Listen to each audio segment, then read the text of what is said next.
Welcome to the Living in Alignment podcast. My name is Amy Landry. Through a collage of conversations, here we distill mindful living and timeless wisdom within a modern, everyday context. Thank you for being here. Anja Brierley Lange is the author of Teaching Yoga for the Menstrual Cycle, an Āyurvedic Approach. And she is an experienced yoga teacher, Ayurvedic practitioner, and teacher trainer.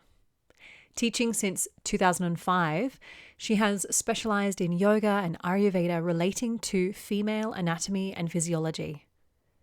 Originally from Denmark, Anja moved to London and now lives on the Sussex coast, where she enjoys being by or in the sea. You can head to yogaembodied.com for courses, classes, and inspiration from Anja. Anja, welcome to the podcast. It's such a treat to have you and have your wisdom with us today. So thank you for being here.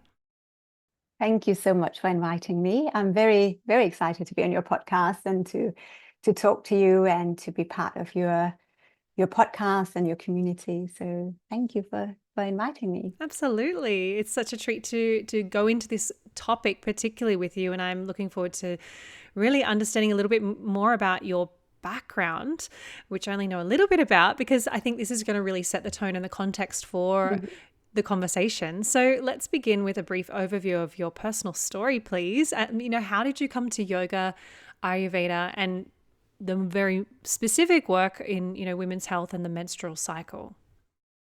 Sure. So when I was never a sporty person. I never liked sports or exercise. And I think the other side to that was that I was always a seeker. Like I wanted to find a meaning of life or our experience of life.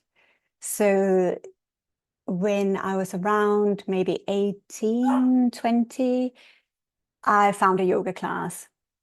And this is like in the late 90s. So in Denmark, where I grew up, so there weren't any fancy yoga schools, there weren't any studios.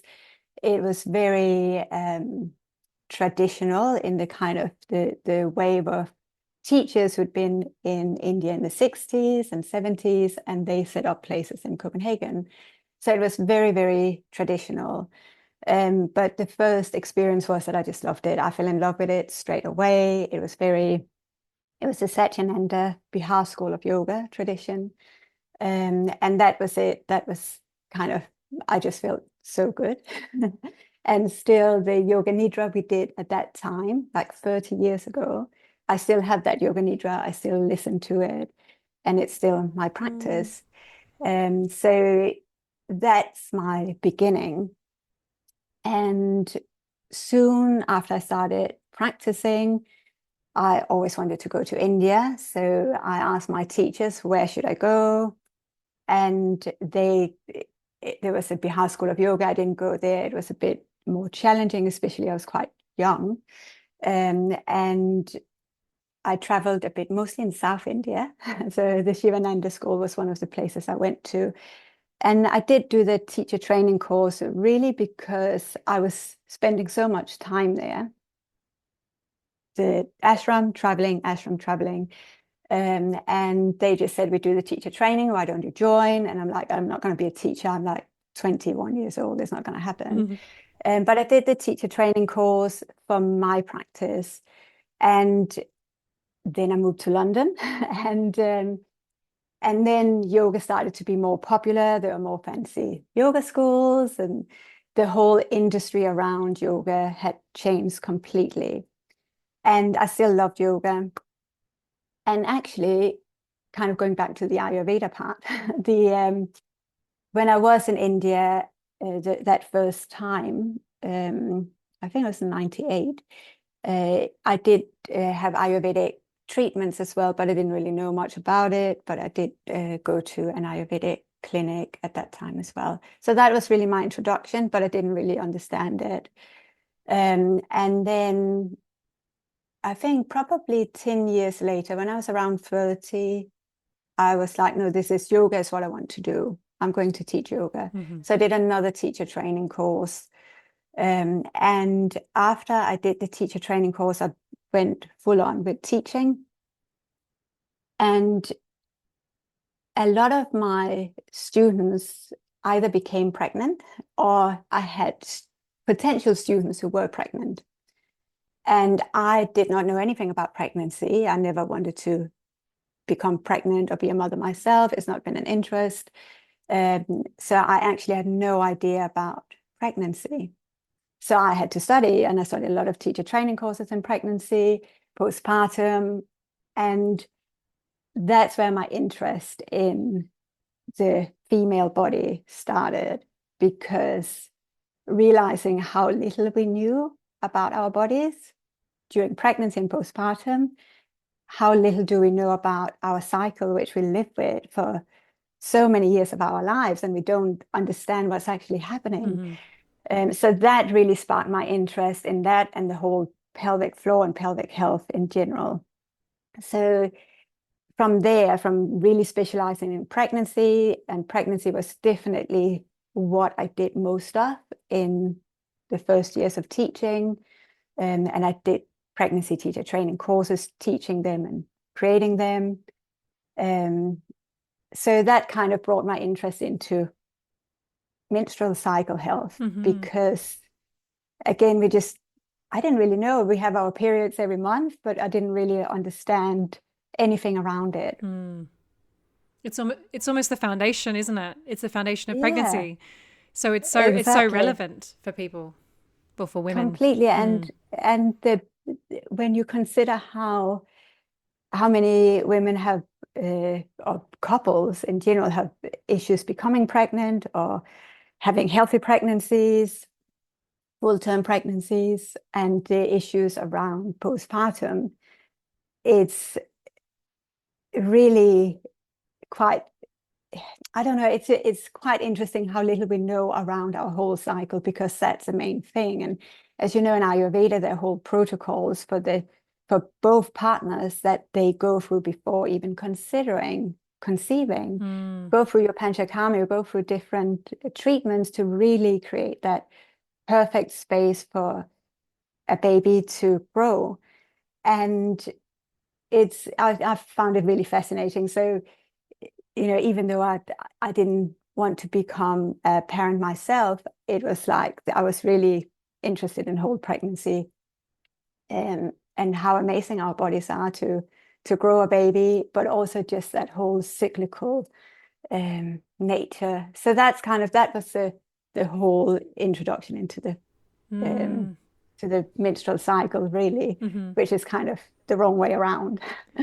Well, it's incredibly important. And I think at the end of the day, we still to this day, I feel like as women and as a society, we don't know enough, we don't appreciate it enough, and really have enough reverence for the menstrual cycle, because completely. Yeah. And I mean, obviously, as you know, Ayurveda is so founded upon rhythms and cycles and seasons, and not only understanding them, but having a great respect for and reverence for, and it's just so timeless.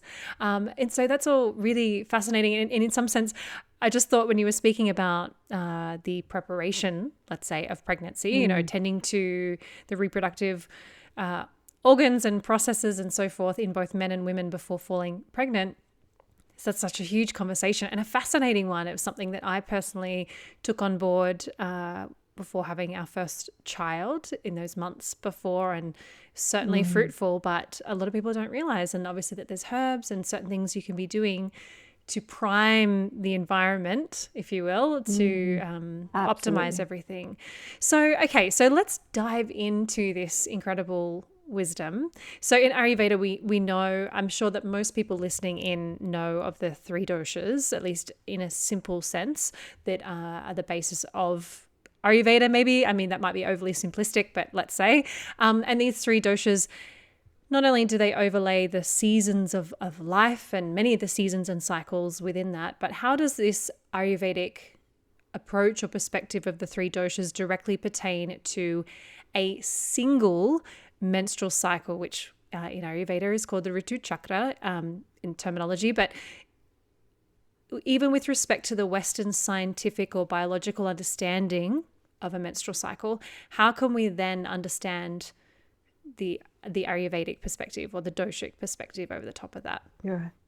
Sure. So when I think the doshas are really great to consider, because I think most people have an idea about the doshas or the 5 elements, especially, my kind of, the people I speak to. I'm a yoga teacher, so I speak to yoga people and other yoga teachers.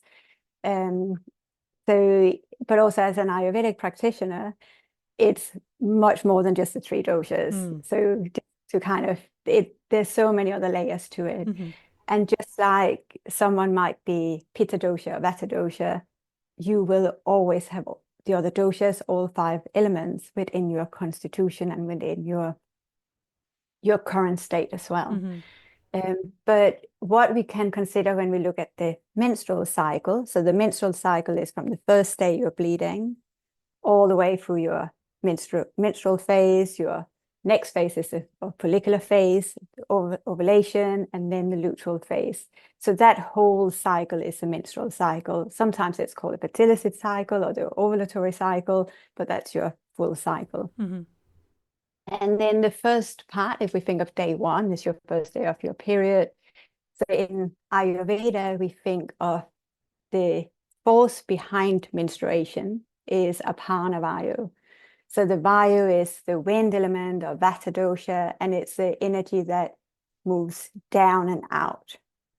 So we know about prana vayu. Most people know about prana vayu. But apana vayu is that down and out movement, and it's responsible for ejaculation, urination, elimination, childbirth, coming back to childbirth. And that's also the energy behind menstruation. So in that sense, we can consider Vata dosha being responsible for menstruation.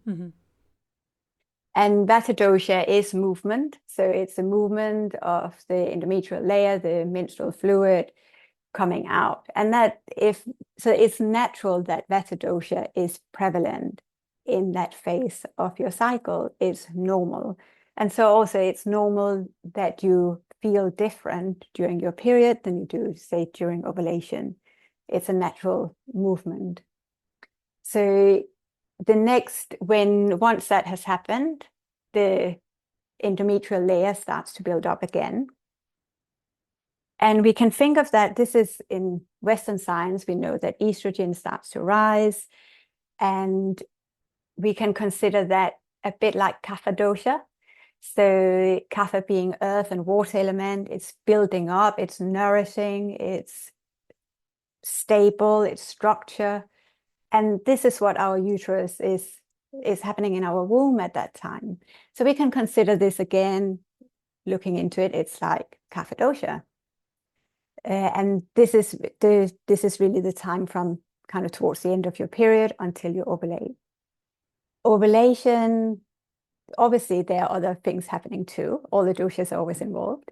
Ovulation, I always think of, because this is the one day you can conceive. It's like, this is the release of the egg. So the release of the egg, there's some Vata movement going on. There is that spark of fire, which I think is a little bit of Pitta, but it's also that juiciness, because that's what's going to happen. If you want to conceive, you need that juiciness. The cervical fluid need to be perfect.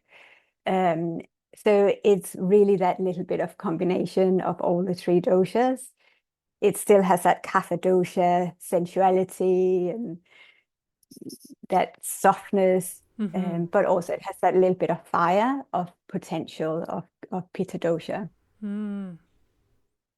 If we consider, again, this is literally one day, the energy you might feel it kind of around that time, but ovulation is one day or 24 hours, more or less. After that, for me personally, I feel the luteal phase things changes just after ovulation, and things change again for me just before I get my period. So again, you have to kind of check in with your individual, what's happening in your body. But this is a time where we can consider Pitta dosha. Naturally, our basal temperature rises, so again, we have extra heat in the body in the luteal phase, it is often the time where we think, or we can see things a little bit more clearly. We can be a little bit more sharp in our minds, or in our temperament, or in our emotions. And that's kind of, we can consider that as the qualities of Pitta dosha. So what I love when I think about Ayurveda, and like you say, we have the seasons of life, the seasons of the year, the seasons of the day, and everything changes, and we have to consider that again in our menstrual cycle. We change through the cycle, and that is normal. All the different phases have good things, and for some of us, other parts of those different phases can be challenging, but it is normal to be different because of the hormones and because of the doshas are changing. I always think society could do with a little bit more of just honoring womanhood, because women go through so much change, so much like evolution, and all across the entire lifespan. And it's incredible. But again, I know I said this earlier, but society isn't really set up to support that. But it's just, you know, what the female system is designed to do is just absolutely incredibly impressive.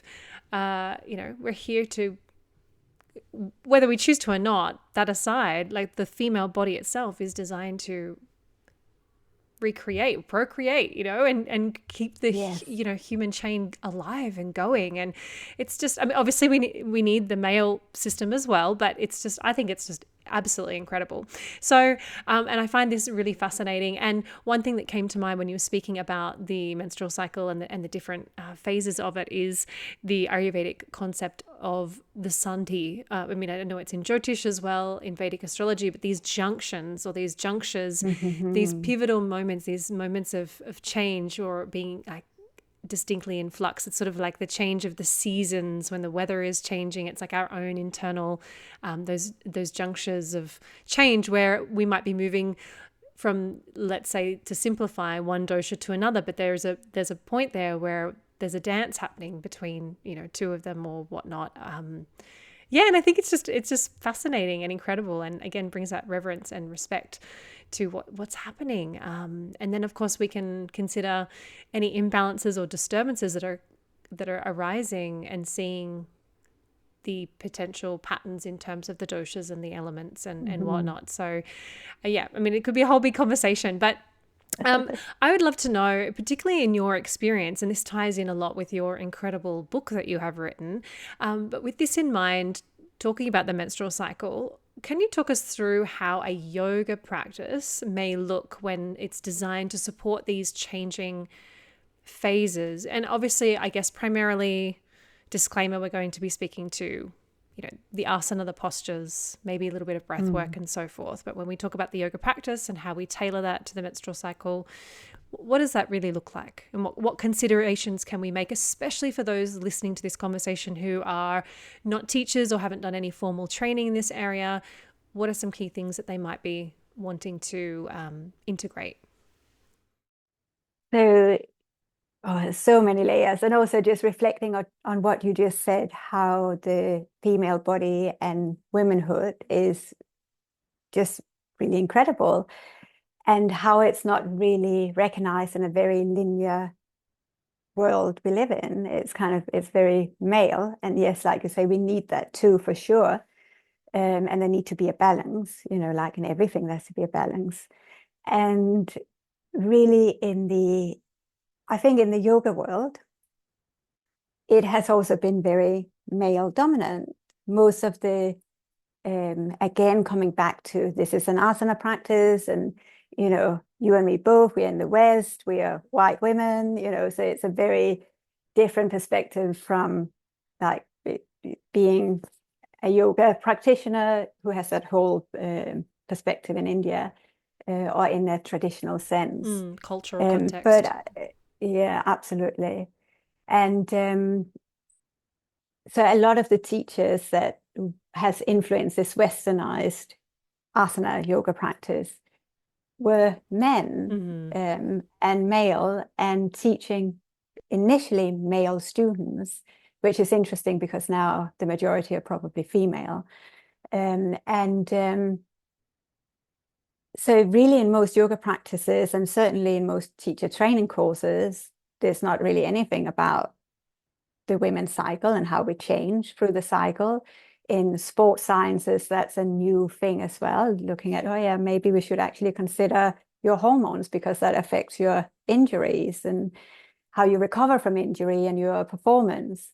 And really, it's a lot of that research I've used in my book as well, considering how we practice our yoga as well. So I think, first of all, listen to your body, notice where you are in your cycle and how you change. Because if you compare how strong and flexible or motivated you are at one part of your cycle, and then a week later, 2 weeks later, you feel like you're a failure, you can't compare those two phases of the cycle. It's different. And for us, I think it's really empowering to understand that, not just in our yoga, but in our life, work life, our relationship, how we respond in different parts of our cycle. So that aside, taking that into our yoga practice.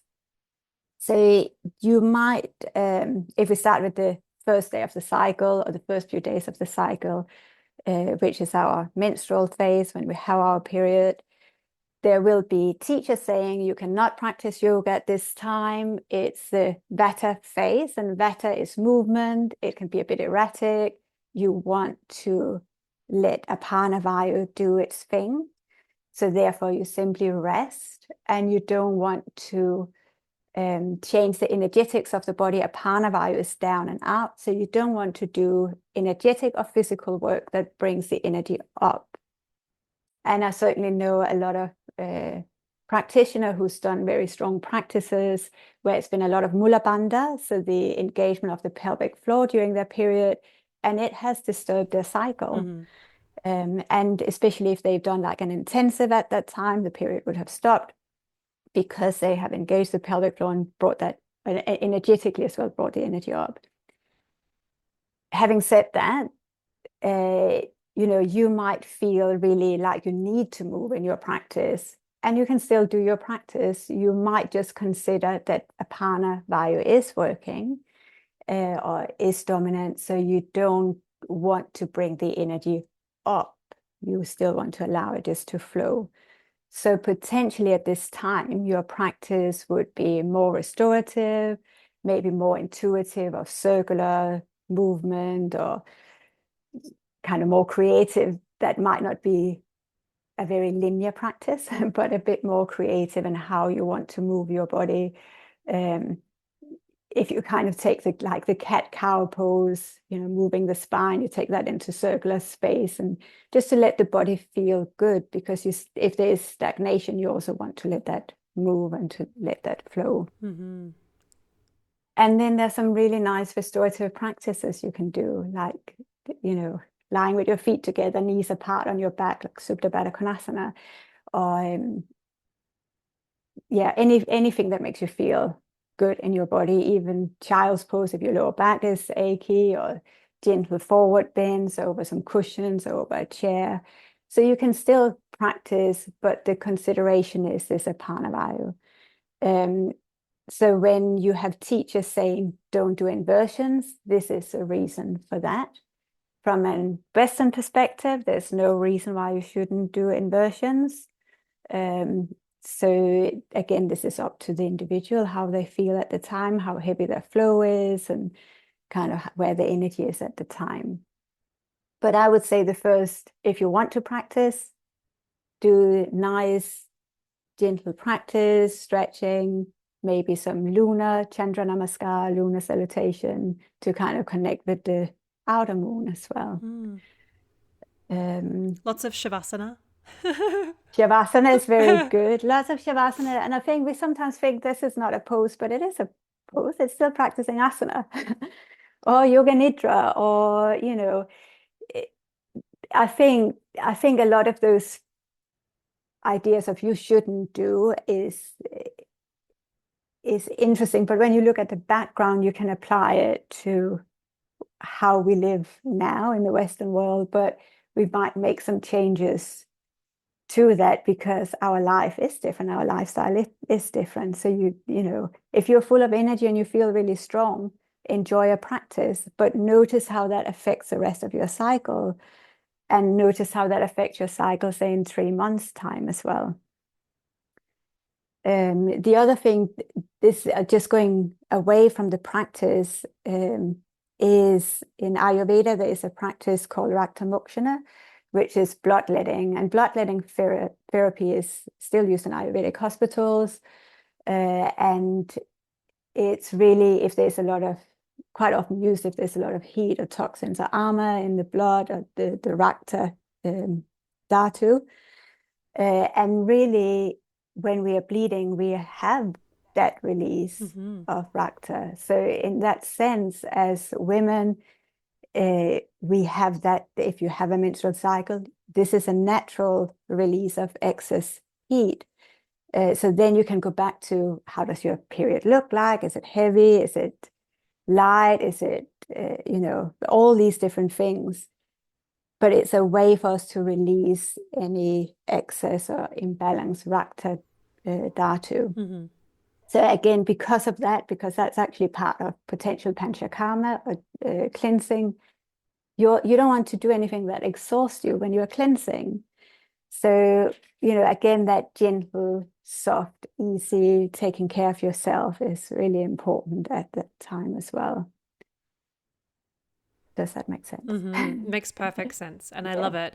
And I think that ultimately we have a permission slip to rest if we need to rest, you know, to omit asana. I personally naturally just do not. I think it's probably a couple of days before I bleed, I actually feel it, let's say, my lowest in energy and capacity, mental and physical capacity. And I don't do any asana practice.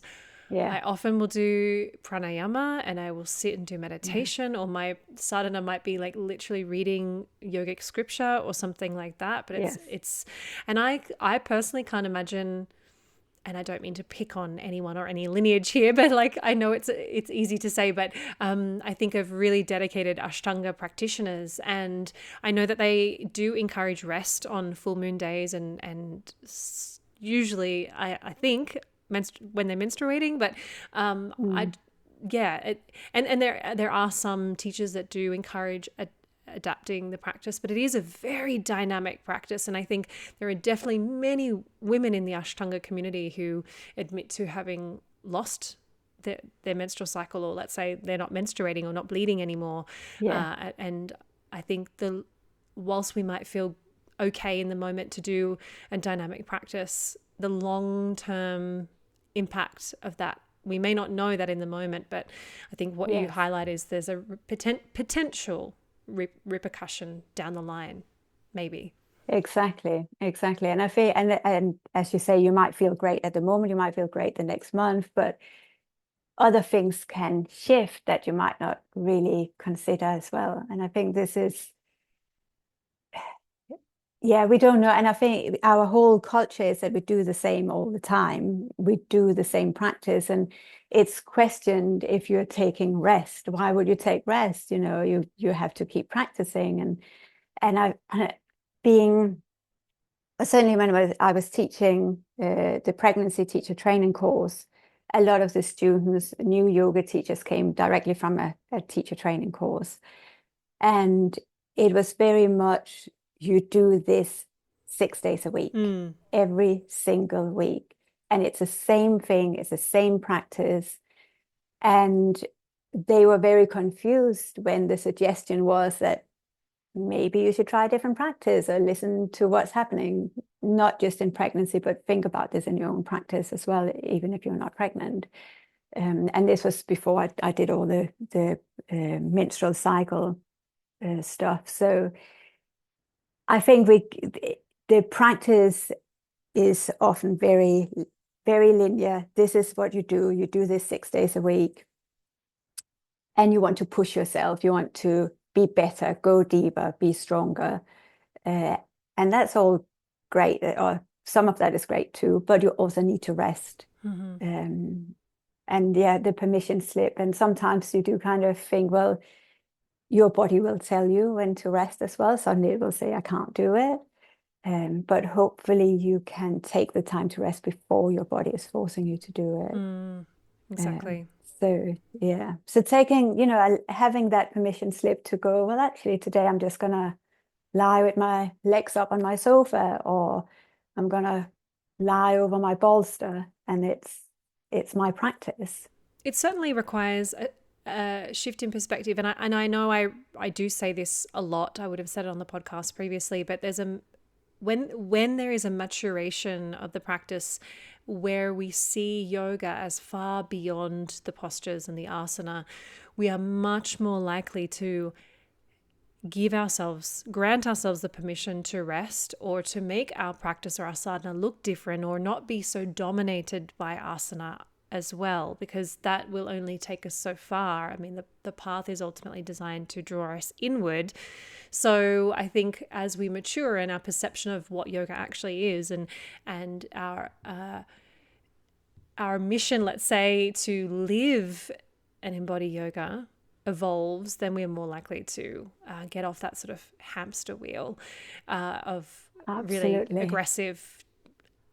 aggressive, really intense asana. I think that's all relevant when you're in your 20s. But also something that came to mind when you were speaking that I think is important is that maybe this perspective is sort of, even though I 100% see yoga and Ayurveda as really intrinsically intertwined, when we come through this lens of allowing and respecting our cycles and our rhythms of life, it's more coming at yoga literally through an Ayurvedic lens, whereas a more traditional yogic lens would be that more austere, really intense,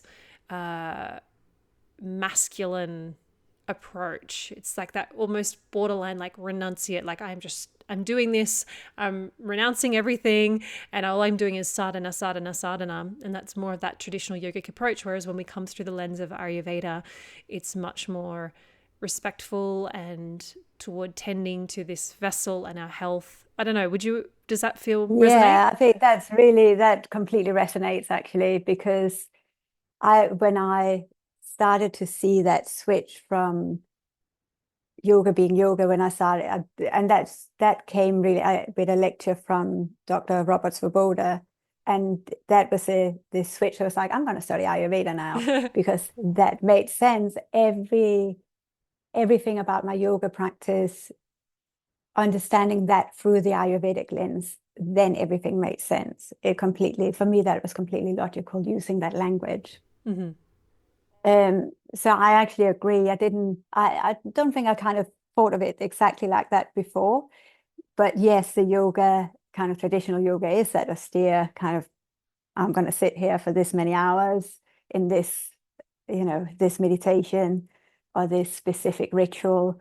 And maybe that's still carried into the modern yoga asana world. So yeah, I think you're right. That's quite interesting. Well, given that Hatha yoga has been very much associated with renunciation, and then Hatha yoga is heavily informed the yoga we know today. I mean, to me, it kind of, those dots sort of connect. But before we go too far off on a tangent, I'll just pull us back to, so can you continue to guide us through the variations and what a practice is going to look like through the phases? So we've kind of covered that Vata stage. So that was kind of the Vata stage, menstruation, restorative, gentle, very nourishing. Vata needs nourishment, building up, just, rest.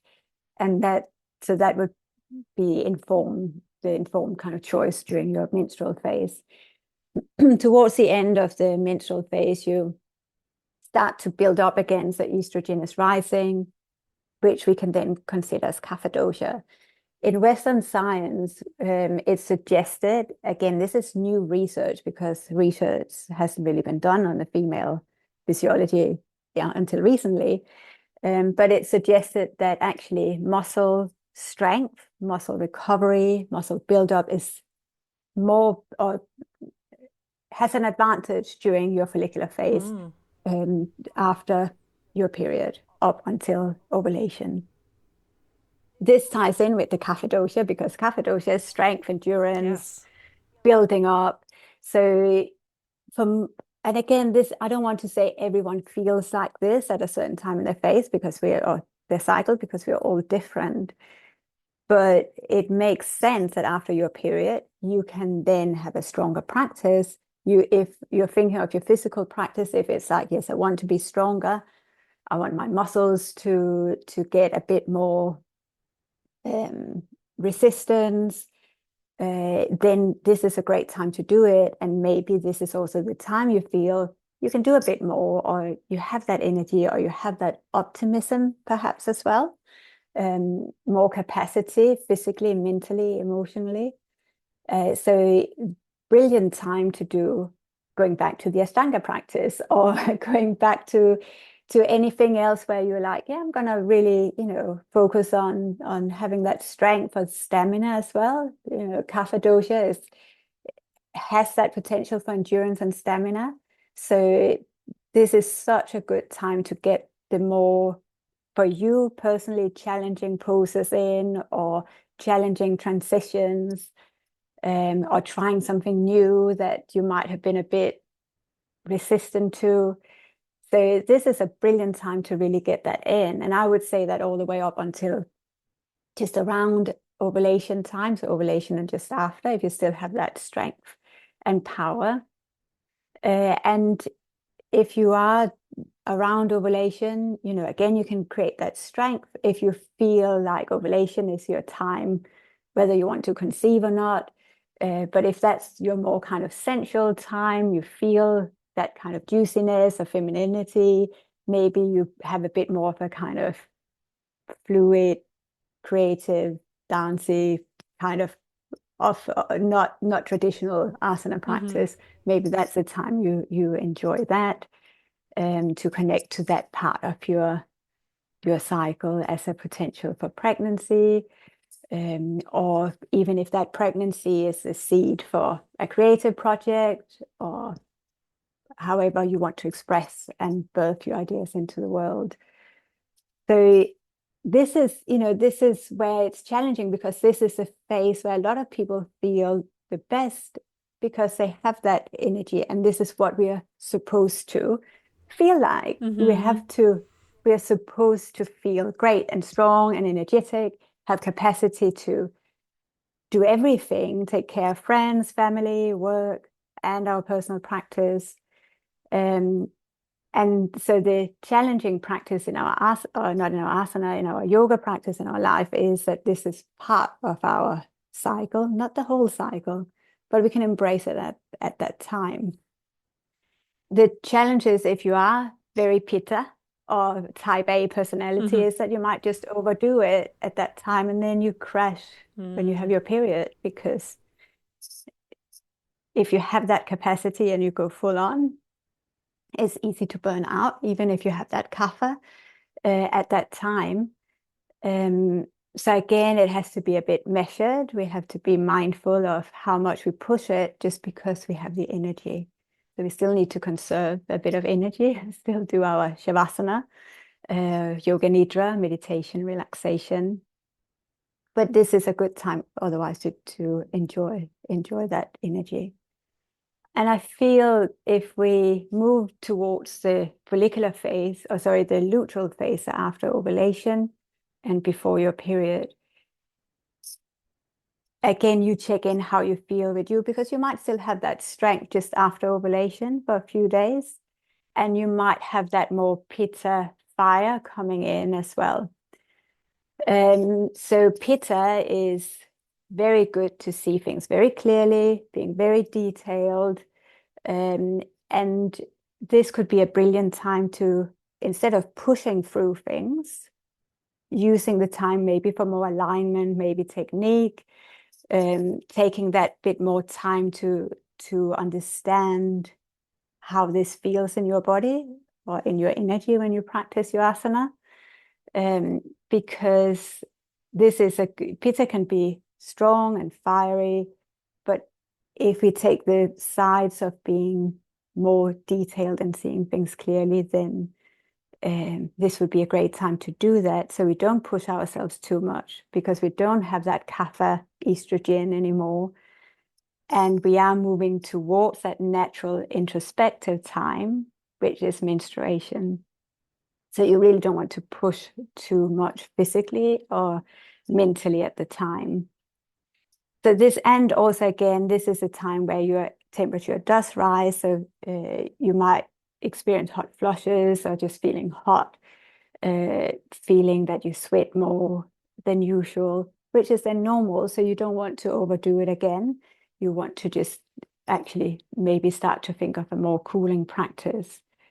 And like you mentioned, and I think you're not the only one, it's like the few days before your period, you might start to feel that energy of going inwards and actually wanting to preserve your energy and calm down or cool down or feel more nourishment again the few days before your period as well. Mm-hmm. I'm sure there's many people listening to this that can relate to like riding the high of like you finish your bleeding and you just get this surge of energy. And I know for me, I'm like, yes, I can do all the things. And then all of a Yes, sudden one day I'm like, all I want to do is lie on the floor and not move. And I think, yes, what happened? And then I go, oh, right, that's right. Because I track my cycle every month, and I do on an app, put in various symptoms, not every day, more so around the time where I'm menstruating. But it's funny because I often catch myself almost burning myself out, because I'm just loving the run, the energy, the mental and physical energy and resilience that comes. Like, it's literally like, almost, for me personally, almost immediate. I stop bleeding and I'm like, yes, this surge of energy, and it feels so exciting. And then all of a sudden, yes. boom, it's done. But also interesting, and I think it's important to mention, is that, well, at least I'll just say it from my personal experience, I got off the pill 12 years ago, I think it was, but I was on it for 11. And my experience of these ebbs and flows and the different qualities or phases of a menstrual cycle are so much more obvious. And I say that in a positive way. I can see my body is going through this very natural, innate, important rhythm and fluctuations that was sort of dulled by taking the pill. And I'm not saying that to say, oh, anyone out there taking the pill is bad or wrong. I mean, I did it for just over a decade. But it is really important to also recognize that if we are on the pill, for example, this is going to shift a little bit, or even for some people quite a lot. I don't know if you have any insight that you might just touch on about that. Yeah, absolutely. I think, the pill, and depending what the pill or whatever hormones you're on, and however you take them, absolutely that will change that whole scenario of how the doshas are changing, because you are more, depending again what you take, you're not regulating your cycle, you're basically eliminating your cycle. So you don't, when you bleed, when you have a combination pill, it's not menstruation, it is a breakthrough bleeding. You could just continue taking the pill and not bleed, or maybe there will be a little bit of spotting. So it's a very different scenario, because you're taking something that will shift your cycle. Mm-hmm. But if you are taking any hormones, I would still say track how that cycle is for you. Maybe even track how that relates to the moon cycle, the actual moon, the full moon, the new moon. Notice how, if that affects you. We can all do that anyway. But if you take any hormones, I would kind of consider, every day is different. Every day is different, and you still have some kind of cycle. So I would still look at it and notice, because that's what Ayurveda is. I can say, oh, this is Vata dosha or Pitta dosha, but it's how you experience it in your own being. And again, if you had, hysterectomy, or don't bleed for any reason, medical reason, or take medication, we can still check in how we feel every day with the moon, I know for myself, I'm now perimenopausal. My cycles have changed a lot. So I don't have that same cycle anymore. I don't have the monthly cycle. It's like sometimes 2 month cycle. It's like it's a different phases, and I'm getting used to I don't quite feel neutral, but I don't feel follicular. So where am I in my cycle? I'm not always sure. So I'm learning more and more just to listen in and just go, okay, this is where I am today. And then just before I get my period, I have the same, I'm just going to lie down on the sofa, not do anything for a day. And then I have a bit of energy and then my period comes.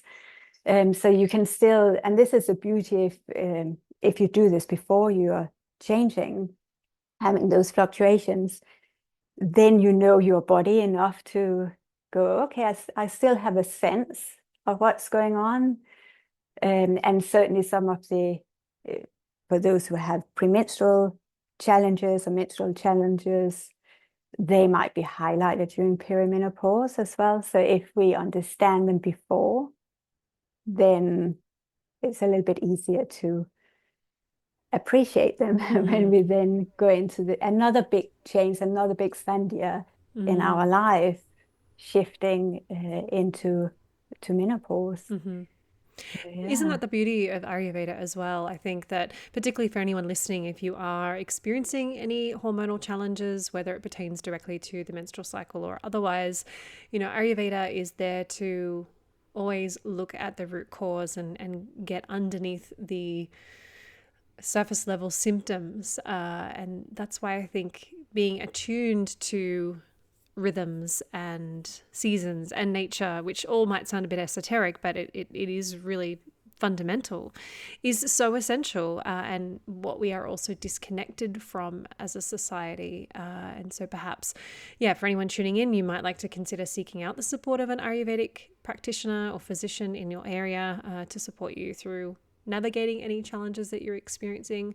I'd love to also, you absolutely touched on this earlier, but just to tie it in a bow, let's say, or really highlight this, I'd love to know, I know that you're going to say there's no specific right, wrong, but in your opinion, let's talk about again, avoiding inversions while menstruating. I just want to pluck that out and bring a little bit more attention to it. It's not like good, bad, right, wrong, but why are we doing this? Because it's not science. We know that the body will still bleed, but maybe let's just touch on the energetics, perhaps, if that feels okay.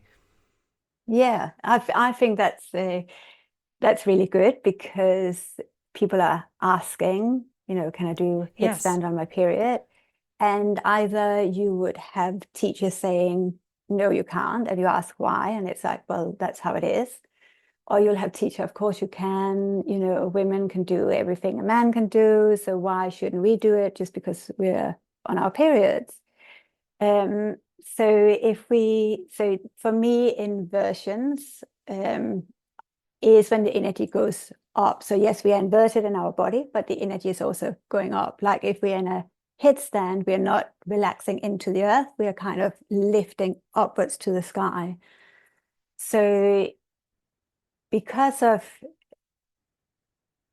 the menstruation or the fluid coming out, because it's a panavayu, and really a panavayu, again, that it's elimination. If you ever seen an Ayurvedic practitioner, they will ask about your elimination. How often do you go to the toilet? How's your bowel movements? How do they look? How do they smell? How everything. So elimination is essential. It's one of our foundations of our health. And it tells a lot about our general health. So this is also included in menstruation. We can look at your periods, your discuss that whole phase of, how does it look? How does it smell? How long do you bleed? How, all of those things. So it is such an essential part. And it is that energy that goes down. It's grounding us. It's stabilizing us. Often, or certainly when I was being taught Ayurveda, one of the things they said, if a panavayu is out of balance, everything else goes out of balance. Apana is our foundation. It's like physically in our body, it's our pelvis. So it is our foundation. It means if the energy is in the wrong direction, or if it moves not down and out, but sideways, upwards, whatever it might otherwise be, it will affect everything else. It will affect your digestion, your breath. If you have things going on in the top of your top of your body, your head, your chest, we might think of it not as vata, but it could be due to vata moving up rather than out, or panavayu moving up rather than down and out. So from an Ayurvedic perspective, we'll always make sure panavayu is balanced. It's moving in the right direction and balanced.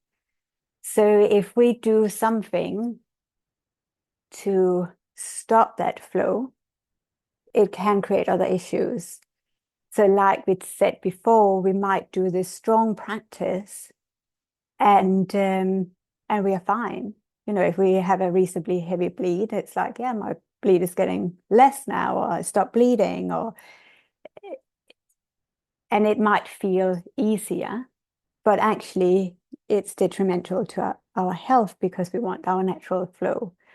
So it is really important. And so it is energetic. Apana is energetic, but it has, in Ayurvedic perspective, a physical impact in our body.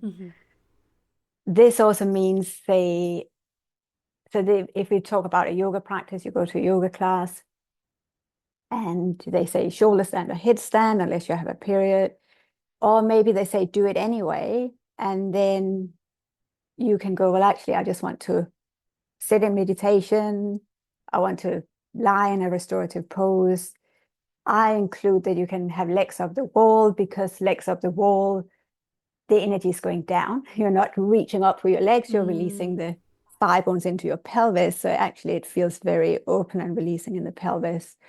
So that's kind of one of the things that I often suggest. If you don't want to do inversions, you can do things like legs up the wall. And so basically that's a reason.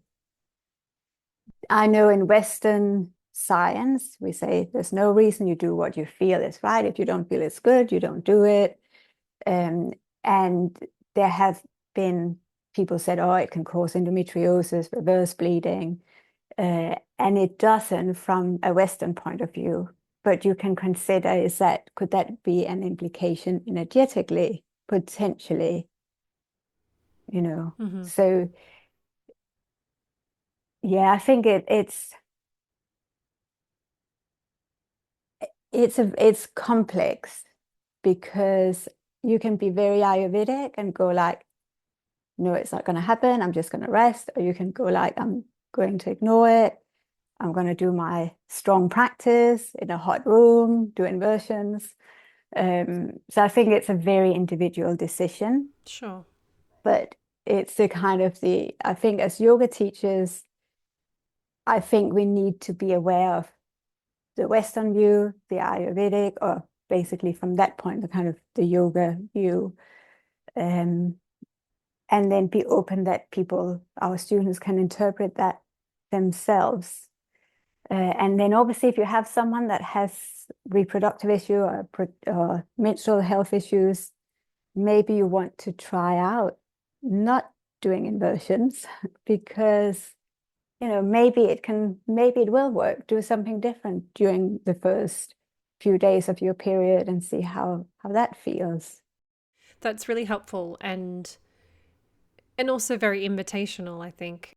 Most, if not everybody, would agree that we are certainly in a very Vata-dominated, Vata-deranged almost society, world, lifestyle, and given that Apanavayu is a subdosha of Vata, it makes total sense that we would actually be wanting to bring that steady, earthy, downward energy in, stabilize the body, stabilize the mind. So to me, it makes just very clear, logical sense. It's not like you have to stop practicing altogether, but it's just about ultimately adapting and adjusting to match the seasons and the phases. And again, that whole avalanche that that might be in balance, and you might not experience that. You might feel pitta dosha, or the fire has increased because it's moving upwards, because vata is moving up, or panavayu is not in the right direction. So maybe it's actually stomach issues, or heat in your chest or your face, or burning eyes, or reflux. And the root cause of that could actually come from somewhere else. It could be a panavayu that started that whole process, which is a long journey, and we can't, that's a good thing to see an Ayurvedic practitioner about, just to kind of get that whole picture around that, really. No, but I love that perspective. And it's just, if you can think of the air, the wind, like fueling the fire above, and that's just like what I envision, and just that fire's raging out of control, like this dry wind is just, I think of an Australian bushfire almost. But yes, I was just about to say, where you are, you can imagine the bushfire. I can imagine that kind of, see that, because everything is connected, and that's why you want a panavayu to always be balanced, because all these different things, and yes, we live very vata lives, and we are on the screen a lot more, which is also vata, but it's also a bit of heat. And now I lived in London for a very, very long time, and that's movement a lot, but a lot of movement, but it's also a lot of ambition and being very quick and very pitta. And this has to happen now, and it's sharp, and it's very different now. I live by the seaside, but we still have that as well. And so those two together, the heat of the fire that can dry out vata dosha, which is already dry, all of these things can certainly accumulate to create imbalances, which is also, just continuing on that conversation, a lot of the issues around the premenstrual phase, or the late luteal phase, is a lot of people have anger, a lot of people have frustrations, hot tempers. Coming into perimenopause, the same, hot flushes. And even if that time of the month, your luteal phase, there's extra heat in the body, having those strong reactions is not balanced. We might see things clearly, we might not have so much patience, and maybe that's a good thing. Maybe it's a good thing that we speak our mind a bit sharper than trying to people please. That's probably a good thing. But if we have too much heat and too much anger at that time, then again it's an imbalance. And so what are you doing during menstruation? What are you doing in the follicular phase? What are you doing, all the way up until that stage of your cycle? So again, there's so many subtle levels we can look at this. Yes, on. absolutely. Yeah. And it's super enriching, in my opinion. I think it's really fascinating.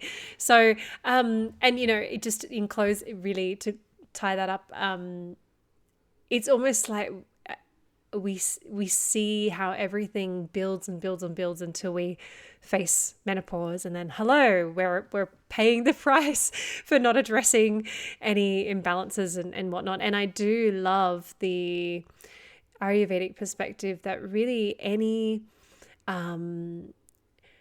pain or serious imbalances or concerns, challenges, issues with regard to the menstrual cycle, in the Western world, it's almost normalized, whereas in Ayurveda it's like, actually no, this is a menstrual cycle should be very smooth, not that it's the same, but we still have these phases and fluctuations in hormones, and that is reflected through the mind and the body. But extremes, or like literal diagnosis, say, of endometriosis or something, it's so common in the Western world that it's become what's normal. But in fact, in Ayurveda, it's actually major alarm bells. Even like cramping and headaches and things which are normalized again are indications that something is needing tending to. Absolutely. And again, here you have these issues, you take the pill, let's forget you have a cycle altogether. Or you take painkillers, Yes. let's forget the symptoms. And I'm not, again, like you, we have to find what's right for you. If taking hormones is what's working best for you now, that's what you're going to do. Or, taking painkillers because there can be so many reasons why we have issues around our cycle, whether it's premenstrual issues or during menstruation. And we do need to really honor that. And Western science is incredible. I have deep respect for Western science and the drugs that helps us from Western science. And we can also go, okay, so why have I suddenly developed really heavy, painful periods? What's going on in my life? Or I'm working non-stop, or I just moved house, or I'm going through a divorce, or whatever else might be going on. Is that the reason? What else can I do? Am I eating a lot of hot food? Am I eating a lot of spices? Is that too much heat in my body?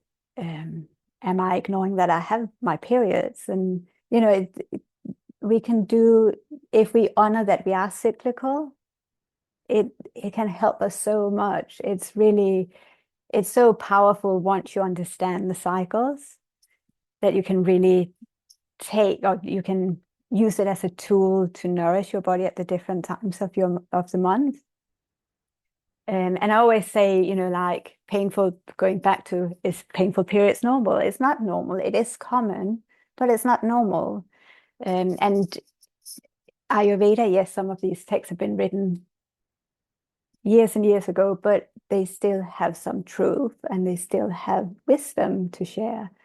And I love that you look at Charaka, Ashtanga, Samhita, it's like this is a perfect period. This is how it's supposed to be. And all these different issues around periods have been described. I think that's so fascinating. Anja, I would love to close with having a quick chat to you with you about your book, which is beautifully behind you. So, Teaching Yoga for the Menstrual Cycle, an Ayurvedic Approach, an incredible resource for both teachers, I think, and also practitioners who really, particularly if anyone has a home practice out there, this is an incredible tool.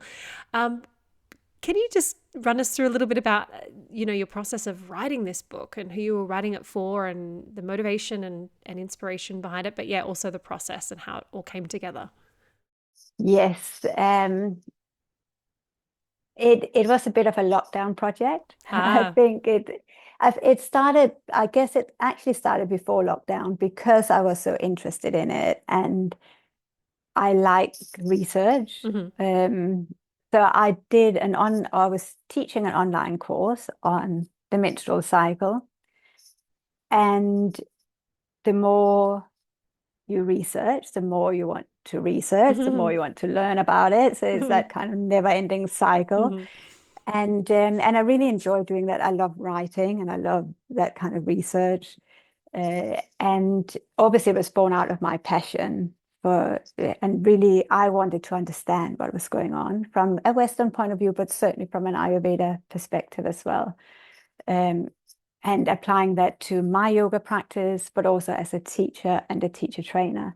So I had the idea that this is what I wanted to do. My initial idea was actually to do more of a book for everyone. So you have a menstrual cycle, you practice yoga.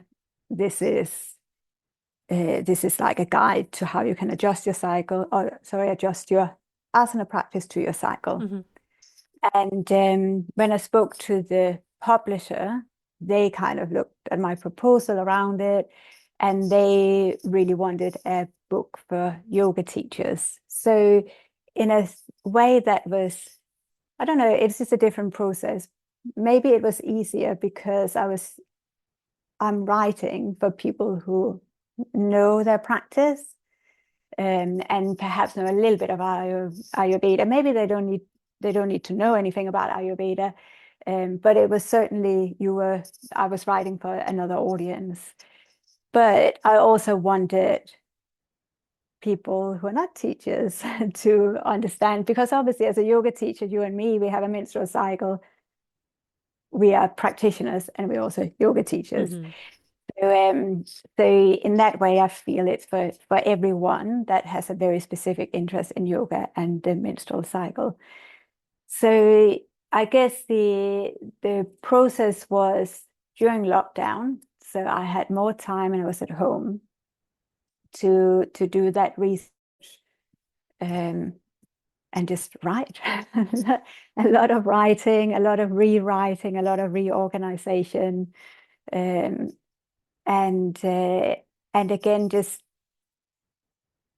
when you start researching, you find different journals, or you find different resources that can enhance that your information. What I found interesting really was how much I went. There's some research in yoga and the menstrual cycle. There's a lot more research in sports science. So a lot of the research around the physiology from a Western point of view has come from sports science. And that could be endurance, it could be about injuries, it could be about muscle recovery. So there's not a lot, again, because most research is done on male anatomy or physiology, not on female. So that has been a bit of a challenge as well, finding research for the menstrual cycle. But there's some, and it's been really, really interesting. So that was a bit about the book writing process. Yeah. But I wanted to write something that was practical. But personally, I want to understand the why. I want to understand why is it like that? Why are we not supposed to do inversions in yoga traditionally? Why are we supposed to rest during your period? Or in the menstrual cycle awareness community, outside yoga and Ayurveda, it's like, this is the time you have energy. This is the time you're supposed to do that. But there's never why. And I want to understand the why from a Western point of view. I want to understand it from an Ayurveda yoga point of view. And that is what I wanted to present in the book. And I wanted to present it with the kind of the whole background of Ayurveda, but also menstrual phase. What would be good to practice? These are some of the poses or sequences of pranayama that might be good, or maybe this is what you want to avoid. Again, follicular phase, ovulation, luteal phase. So it goes into the 4 different phases, and also looking at some of the common complaints or complications around menstrual health, like endometriosis or polycystic ovarian syndrome, or just painful periods, and kind of what could a perspective be within that as well. It's such a perfect amalgamation of like Western and Eastern approach, like bringing those two together. And there are a very small amount of wonderful books that about women's health, especially through the Ayurvedic lens, but nothing that specifically directly speaks to the yoga practice. And yeah, your book is very well needed. I think absolutely should be on the recommended or required reading list of teacher trainings. No doubt, especially like advanced teacher trainings and prenatal, postnatal yoga trainings. It's just has so much to give and to serve the community, and you've created something Thank you. So well needed. Thank you so much. Well, thank you. Really heartfelt thank you and gratitude for that feedback. It means a lot to me coming from you as well. But that is how I felt, because when I was reading yoga books on women's health, it was just like, this is good for women's health. But why is it good for women's health? I don't understand. Why do you say I should do shoulder stand? What does that mean? Yes. Or why do you say I should do a forward bend? Why is that good for women's health? It was never explained why. I was never educated in the phases of the cycle through those books. And like you say, there are lots of, or not lots, there's some Ayurveda books as well for women's health. But again, connecting that to the different phases and connecting that to your yoga practice. So I couldn't find this book anywhere. And I think I wanted to read that book as a yoga teacher and Ayurvedic practitioner. And so that's when you have to write your book. Mm-hmm. I was going to say, what perfect motivation to get a book written, get words down and get that completed is to write the book that is missing, that you would have loved and would still love. It's incredible drive to get that done, and an incredible sense of purpose and meaning. Yeah, absolutely, definitely. Yeah. Anja, can you share with the listener anything that you've got coming up, or any online offerings, or how people can, other than investing in your incredible book, how can they learn more with you or work with you in any way? Sure. So if you are interested in the subject, I think the book is a very good resource. I did have a course which was the precursor for the book. I've kind of retired that course, and at some point it might evolve into a different format. I'm hoping it will, but it hasn't happened yet. But if there's any updates, it will be on my mailing list. So my website is yogaembodied.com, and there will be any offerings up there as well. You can work with me on a one-to-one. Now I mostly work online. So another pleasure of online post Zoom post lockdown situation. So I do a lot of consultations online as well, and supporting other yoga teachers as well as just clients who want to discuss what's going on with their cycle or fertility.